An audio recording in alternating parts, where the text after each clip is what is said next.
Okay, so once we, when you are here ready, at least you can tell immediately or put it in a chat box.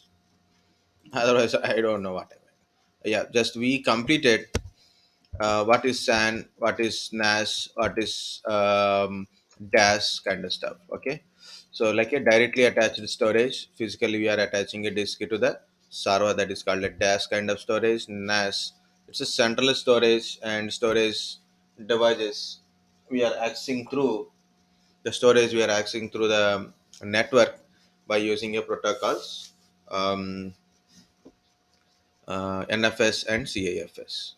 And come to the NAS, come to the SAN, storage area network itself. It is a network. It is highly redundant, centralized storage, easy to expand but more expensive on it. Okay, so it is mainly for an enterprise solution purpose only. And we use a fiber optical channels for a communication. Just I stopped there because of I told so much of story from morning, so I stopped it. But I will tell very few more points related to it. Okay, so I think I missed some point, one point here. So that is called a NAS is a block level storage. NAS is a block level storage. So what is this file level storage, block level storage? Also we'll see. And also there is a comparison is also there. Just go through once. Okay.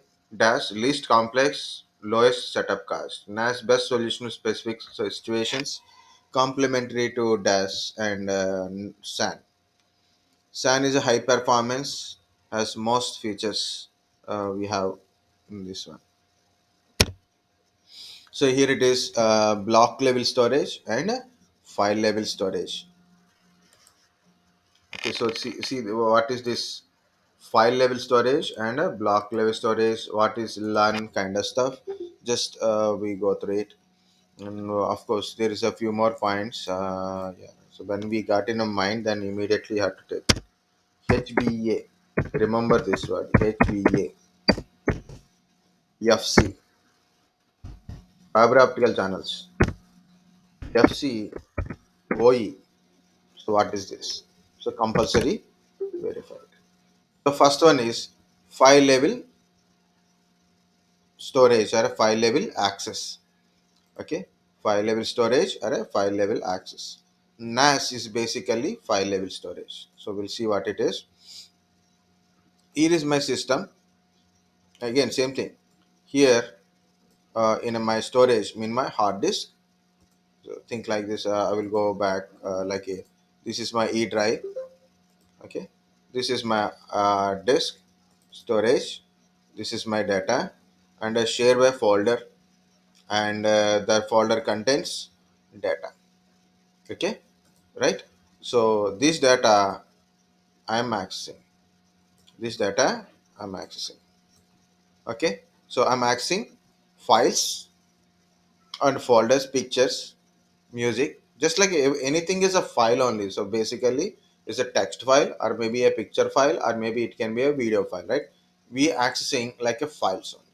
Like we are accessing the data directly files wise only, not as a disk wise, not as a pen drive, not as a some storage like a hard disk kind of stuff. We don't accessing like, we are accessing simply like a folder inside some files are there. So that is called a file level access. That is called a file level access. In the file level access or a file level storage, we use of some protocols like CAFS, NFS kind of stuff.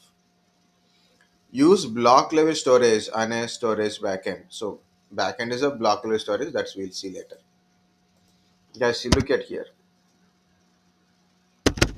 Disk mgmt dot msc. So when you go to this disk management, okay,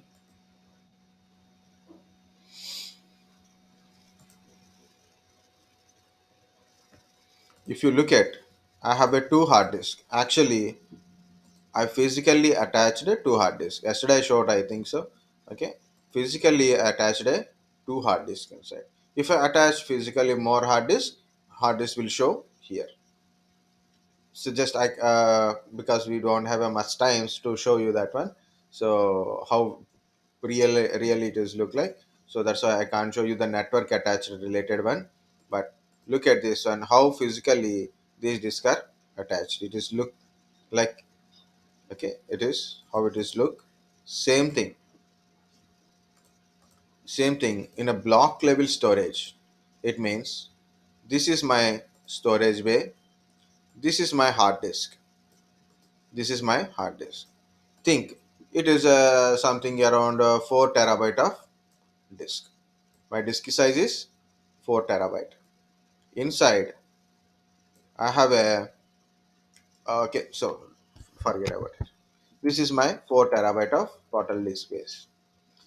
I have a server, for example, or maybe a client, maybe a user or a server, or maybe like that. So this is my server, some server.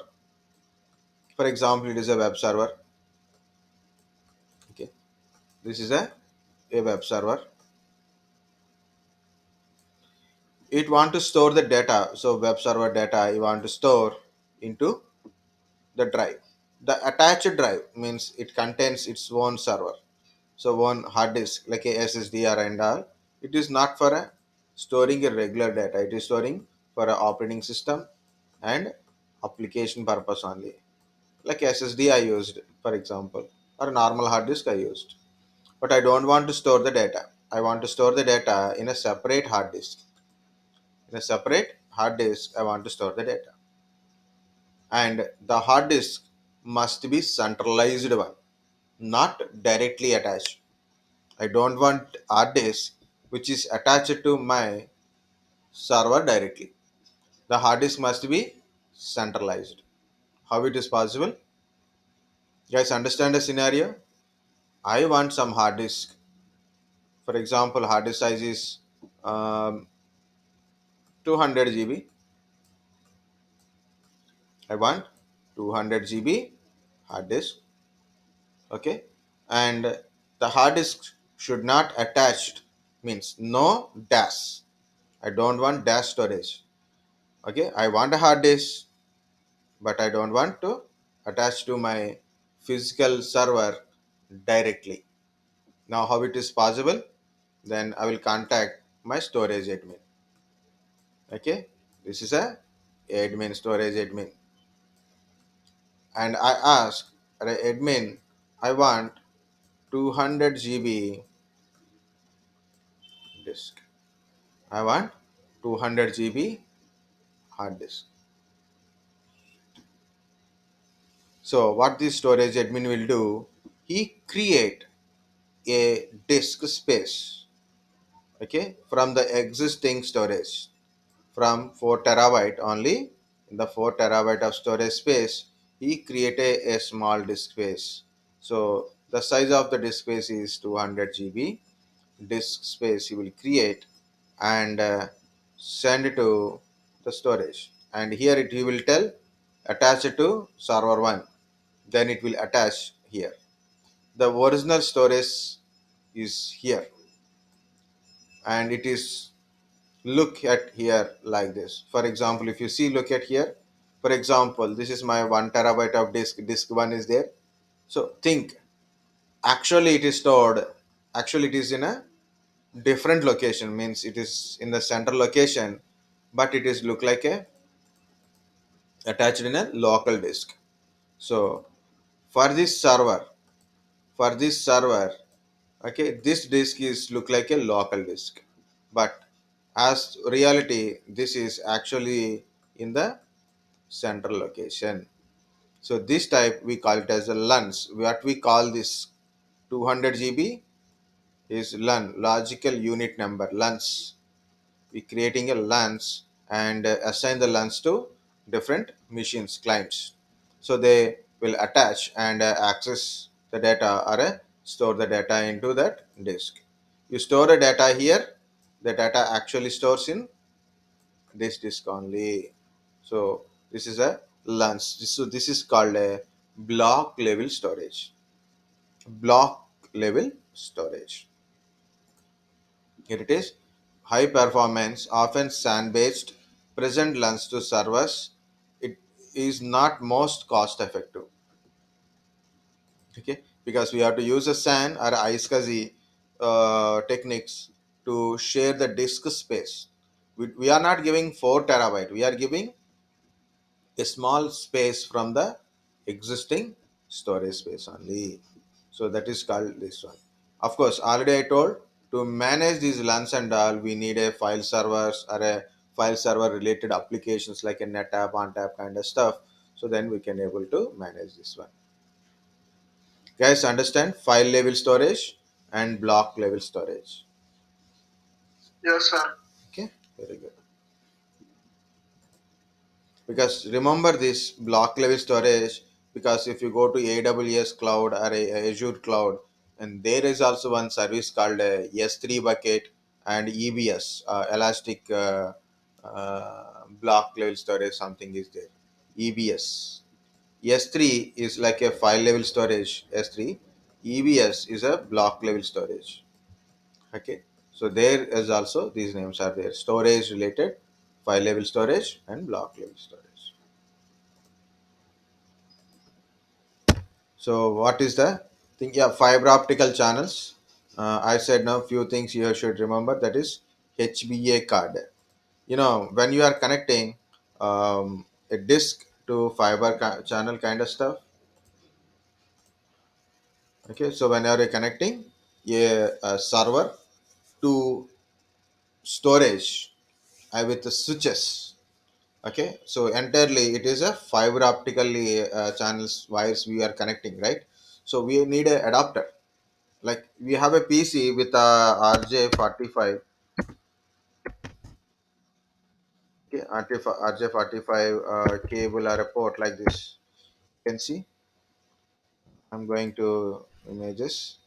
See these kind of connectors. Okay, these are a kind of plugs. Okay, you can see these things. RJ11, RJ45, regular port numbers we know. But these are also RJ45, which also there is a.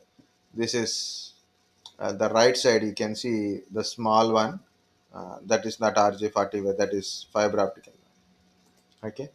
So there is a color coding. These are the RJ45 connector. So those are wired connectors. Wired with a copper wiring kind of stuff. UTP, STP cables we are using. Okay. But here I am using HBA, host bus adapter. Host bus adapter. Um, why I use that one? So our normal motherboard, by default we have currently by default RJ45 ports are there to connect a LAN connector. Sorry, not 40, it is 45.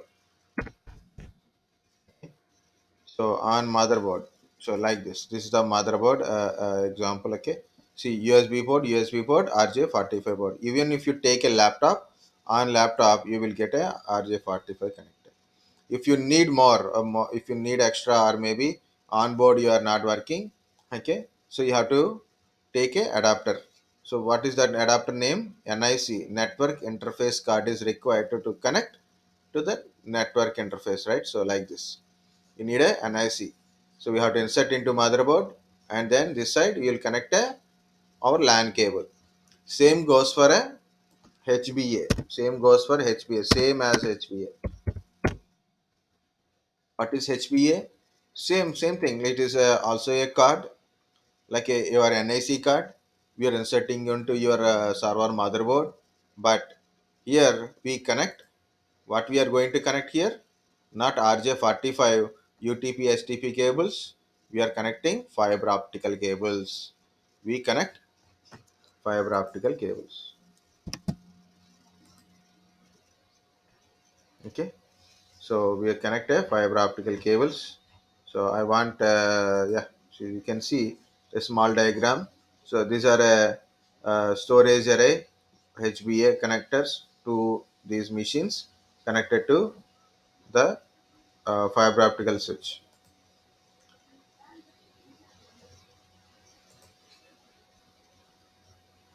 So different companies with a different structure, name, sizes, channels. Some are having only one connector, some are having two, some are can able to connect three, four kind of stuff. Okay, like that. Cable. I want a cable, not all these things.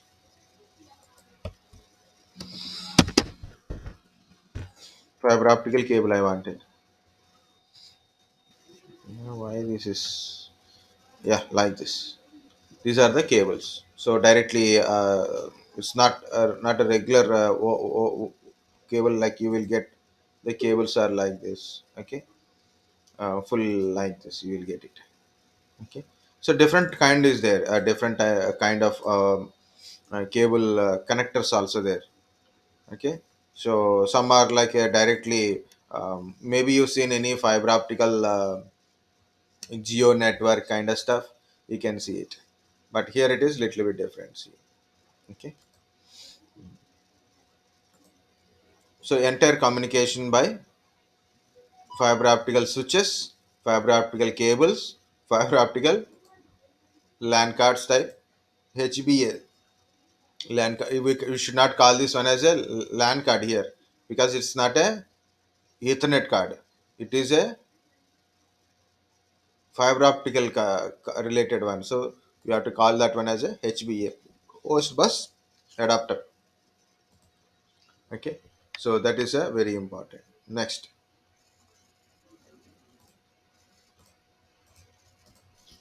that is I have to tell. Okay. So host bus adapter. Okay, what is a host bus adapter? It is like NIC or a LAN card, but for FC connection purpose, fiber optical connection purpose. FC, fiber optical connection. What is FCOE? FCOE. Yeah, we have a LAN connection. LAN is a Ethernet connection, guys, right? So LAN is a Ethernet connection. Regular LAN is a Ethernet connection, and server storages we use fiber optical connection. So our LAN network means our Ethernet network won't communicate with a fiber optical. Fiber optical won't communicate with the Ethernet. So we need a something like I have a normal regular PC is there, but your storage is fiber channel. So how to communicate? It is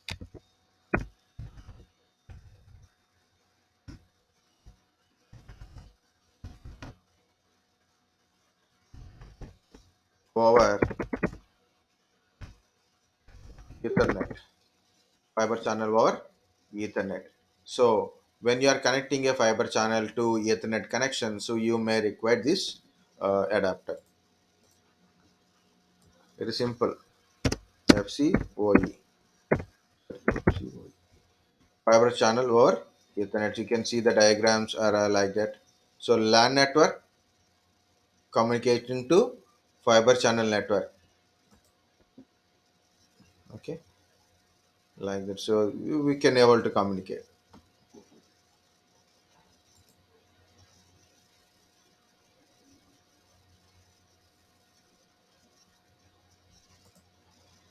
Okay, so this is about block level storage and file level storage. Okay.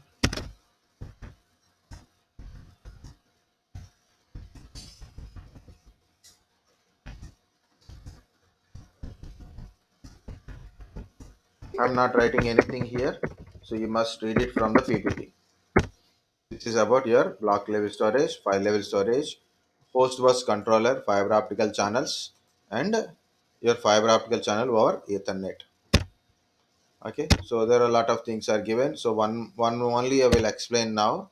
That is iSCSI. First, I will complete the iSCSI, and there is a two more important points for completing your storage. One is RAID, another one is a virtual hard disk. So that's another one. So we'll complete the iSCSI now only. Okay. So we'll see what is this iSCSI. Guys, if anybody want a practical how to see the iSCSI works, also you can try like this. I did a practically yeah, very early. Now we don't have a practicals for this one, so everything is theory part only. Okay, so go to as old one, so you can find the iSCSI storages. Like this is the one of the thing, and this is the another one. Okay, so check it which is having a practical. So old one guarantee we have a practical. Um how to copy the link?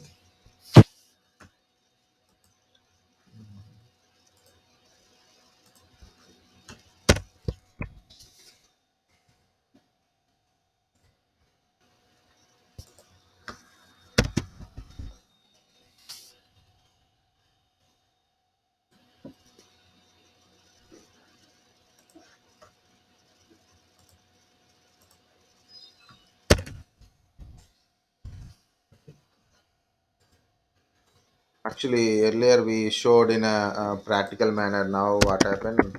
All these practicals are removed.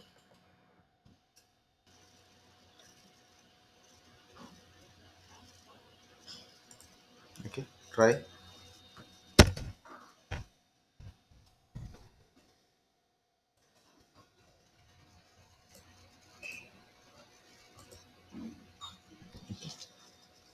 Mostly, um,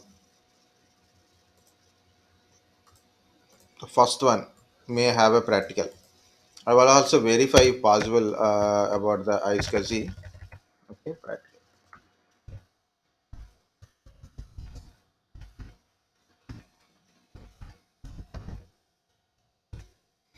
You must verify and tell others. Anyone verify and make sure which one is good.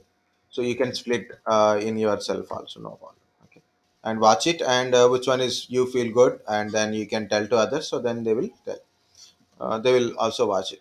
So now we don't have a time to show you that one. Really, if you have a time, then definitely I can able to show you. You don't require much equipment. You need a just a server and Windows 10. That is enough to do this practical. Okay. Yeah. So here it is. Same concept like a SAN only. Same concept like a SAN because of SAN also uses iSCSI for a SAN storages. But iSCSI is a what is iSCSI? First of all, Internet SCSI. Internet SCSI. Small computer system interface. Internet SCSI. What is this Internet SCSI? We'll see. Earlier, for SCSI, I told there is a server and there is a SCSI adapter attached to the server motherboard. SCSI adapter is attached to the server motherboard. So we can connect a disk to it and it is hot swappable. But now it is changed. It's very simple. SCSI is nothing but a storage bay. Directly we can connect the disk to the storages as we required are based on the storage bay. And onboard ride controllers also there. You can configure the rides. Okay. Here it is also there is no discrete disk access is not there. Okay, these are all hard disks and it is connected to network regular like a NAS kind of network only. Okay, NAS how it is there, ethernet network only we are using. If you want you can use fiber optical channels also. You can use a fiber optical channel or a ethernet channel, anything it will works. Okay, so SAN or NAS can use this iSCSI storage bay. And importantly, this is my server. This is my server. This server like a we can say server or a we can say target server. Okay, target server, same kind of stuff only, but compared it is not like a NAS. It is a block level storage. iSCSI is a block level storage. Here I have a server. For example, my web server is there, and I need a some block means I need a hard disk. For example, 100 GB hard disk is required. I need a 100 GB hard disk is required for this server or for a client. Windows 8 or Windows 10 client also works. Linux also works here. Okay, for the client in a target server. So in this server, so I will check like this. Okay, everyone is connected to network here. So don't worry. So everyone is connected to network. Okay. Um, so here in the server, based on my admin, here is a admin will what he will do. The storage admin, same as like creating a LUNs only. So don't worry. So here I told create a hard disk for 100 GB. Okay, create a hard disk for 100 GB. Assign for a S1. Okay, so how to assign that one based on a name? You can tell name of the client is S1 or IP address of S1, S1's IP address, S1's MAC address, S1's IQN number. So okay, so IQN number. It is a ISCSI Q number. Something is there. Qualified number actually. ISCSI qualified number. So IQN. Okay, ISCSI qualified number something. Okay, so you can give any of this information about S1 at server, and also a server we have to create 100 GB. Where we creating this 100 GB hard disk? We are creating in our storage bay only. 100 GB hard disk we are creating. Okay, so we have created a 100 GB hard disk, and we told it should be accessed by this any of the information.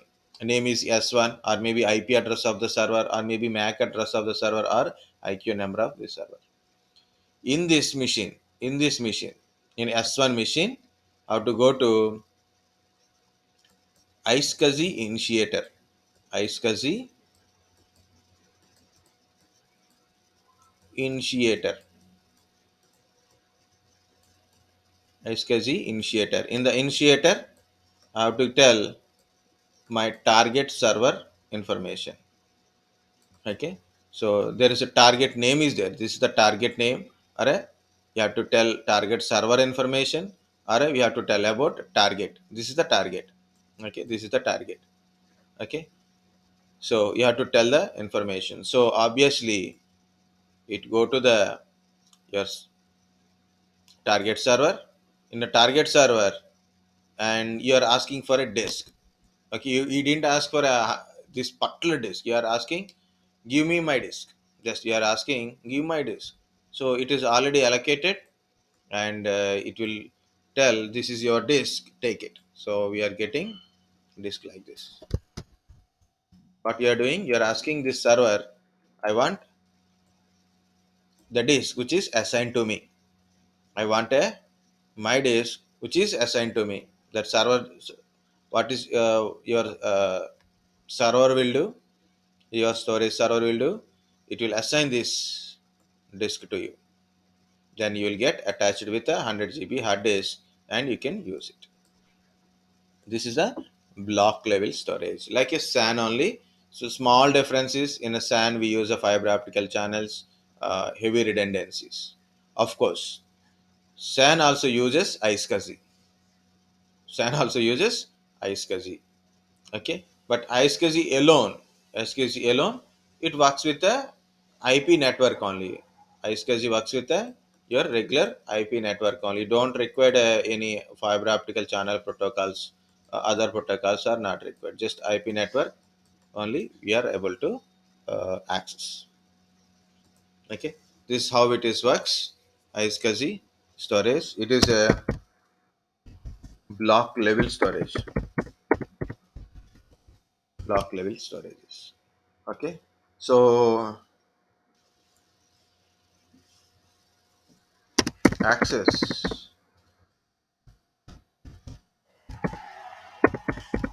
storage, access iSCSI storage, LANs are blocks. You can say um, disk storage disk LANs, or we can say are blocks through iSCSI initiator. You want to see the initiator? Very simple. In your Windows 10, type iSCSI. This is a iSCSI initiator. This is the iSCSI initiator. Okay. The iSCSI initiator is introduced in Windows 7 itself. Last time we thought it is a Windows 8, but it is Windows 7 also. iSCSI initiator is there. In Windows 8, guarantee it is there. Okay. So this is the target. So you have to give the target name or a target server. So you have to give the target server. Click on quick connect. You will get connected. Once it is connected, go to your disk management. You can verify there is a disk is attached. There is a disk is attached. So that is a iSCSI from the client side. Client side you must know, guys.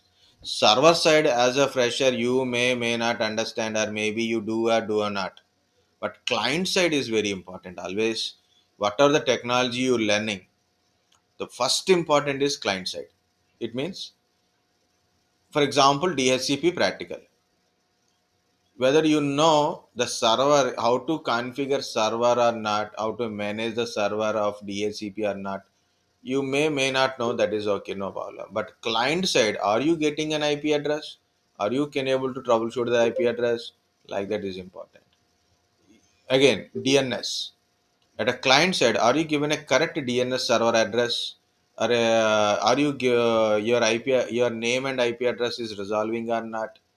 Okay, so like that is very important. Client side is very important because of server. Once it is done, it is done. So no need to change anything in a server, because server, while configuring it, they'll test several times and they configure the server, and it is not allowed for any fresher to touch the servers until unless you are somewhere, you're much favor to someone. Okay, but client side, there is a issues from the client side always. So compulsory you should know how to configure at the client side. How to access is very important than how to give, how to serve, or how to give. Remember that. Okay. Discovery, favorites, and radius configuration. See, this is initiator name. Okay, this is my PC IQN number. My PC IQN number. If any case, for authentication is required, mutual authentication between your server and initiator. Okay, or a target server and a initiator. If you want any mutual authentication system, you can use CHAP or a ISEC kind of stuff also. What is CHAP? SCHAP. Anyone knows? CSCIT guys. CHAP. CHAP.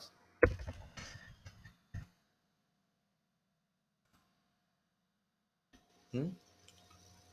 So what is iSCSI? iSCSI is commands of iDNetter. IP network we are using. iSCSI targets means server that runs on a storage devices and enable access to disk. iSCSI initiator is a software component or a host adapter on the server that provides access to iSCSI targets. Okay, so client side iSCSI initiator, it initiates to access iSCSI target. So then whatever the assigned disk is there, we can able to access it. iSCSI IQN, global unique identifier that iSCSI uses to address initiator target iSCSI network. See, it is storage array, iSCSI target server using normal TCP/IP protocol. Ethernet protocol means TCP/IP protocol only. So iSCSI client that runs iSCSI initiator. So he is accessing disk from target server. So where is the disk? In a storage array. So many things. So this is the components explanation kind of stuff. Okay. Here is one more important is network array diskless boot. Network array diskless boot is there. So yeah, iSCSI initiator is available from Windows Vista and Windows 2008 server. Yeah, here it is, guys. We can look at here. Um, what I want to tell. Yeah, diskless server. Diskless. What is diskless? You have a server, for example. Okay, you have a server. So, guys, you are done with the servers, right? Windows servers Yes, 2016 sir. and 19. Yes, sir. Hmm, 16. very good. 16. 16. Very good. Okay. So, this is my server. But server means server or not a server, whatever it is, it need a hard disk. So, then we can store the operating system in the hard disk, right? So, this is like that, right? So any machine, Windows 10 or Linux or Windows server, whatever it is, okay, so we need a hard disk store to store our operating system. Primarily, without operating system, what you will do, we need a hard disk internally. But using iSCSI, you can create diskless kind of stuff. It means same concept. A hard disk is look like it is attached to the disk directly. It is look like it is attached to the disk directly. But what I will do, I'll create the a hard disk and assign this hard disk to this server. And I put a operating system here, and it stores centrally. And this is the machine which runs this operating system, and we'll get a booting and everything will get it. But where is this operating system stores? In a remote location or a centralized location only. So that is called a diskless booting or a network booting. Network or a diskless booting. Okay. So guys, I'm not writing anything here. So compulsory go through these things and verify. Again, I'm going. What is it? iSCSI, Internet SCSI, and it is a block level storages. Access iSCSI storage is through the iSCSI initiators. Okay, so initiator. So for accessing, initiator. Okay, to provide access.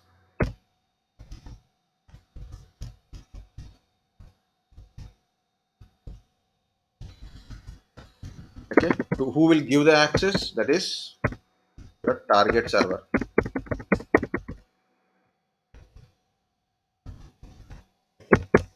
To provide access, like you to who give the target server. So where it stores in a storage bay only. Okay, target storages. Okay, like this. Most of the things is like a virtual hard disk only, but practically you can able to see that one.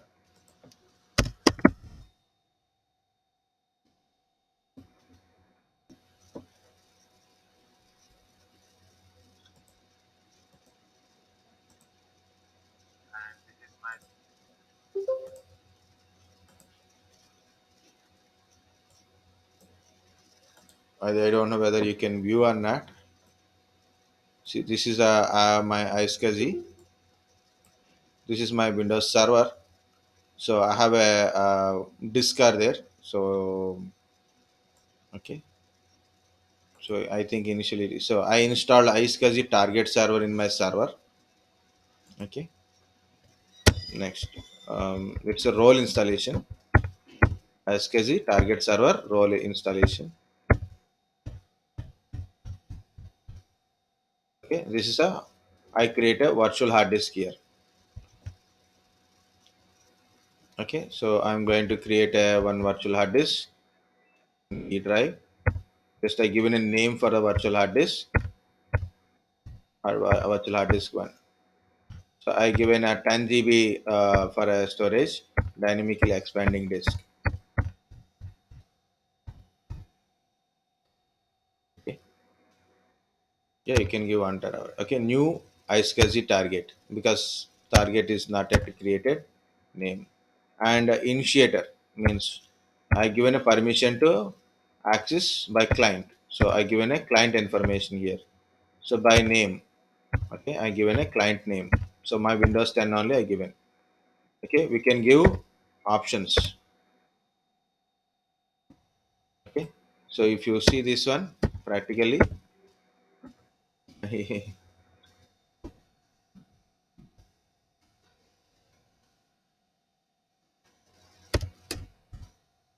okay, see IQN number, DNS name, IP address, or a MAC address.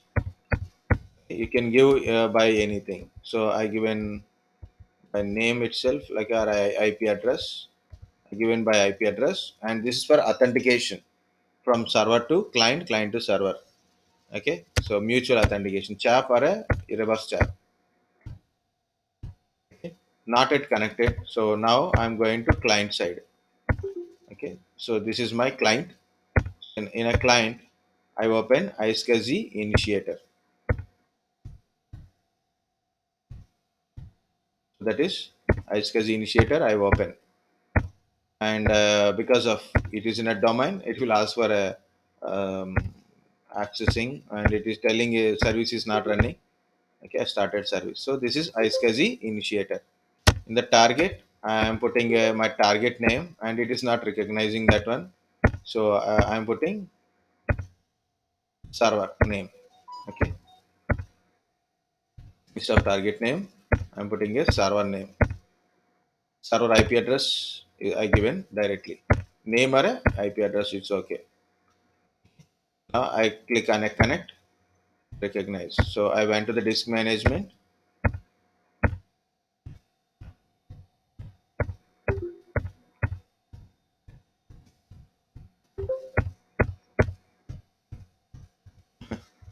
Sorry, so many tabs sound. Okay, maybe it is a successful practical or failed practical.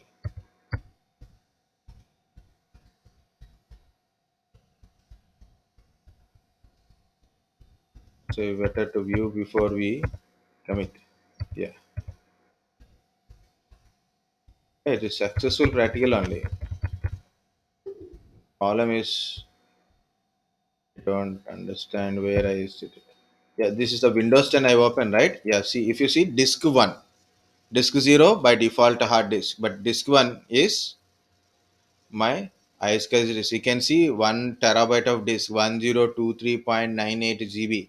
So that is my disk. Okay. So last time those people are asked me a question. So yeah, it is working. Uh, okay. See, iSCSI initiated. I've opened a disk management, CPT disk. See, the disk one is initiated now. So that is given from the server. The disk actually stores in a server, the storage, that kind of stuff only. Okay, I didn't attach it directly. Okay, this disk one is is from server. It is a iSCSI disk. I got a iSCSI disk to my Windows 10. Okay, so I put a name also. So here I store some data in it. Okay, I store some data in it. Okay, to prove that one, I store a data. So then, where the data is stored, then I disconnected it and connected it back. Like that's the practical last part I done. Okay, so this is a small video only 20 minutes. My point is better to go through once.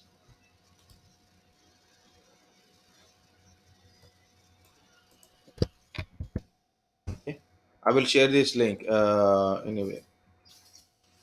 So where is the 9?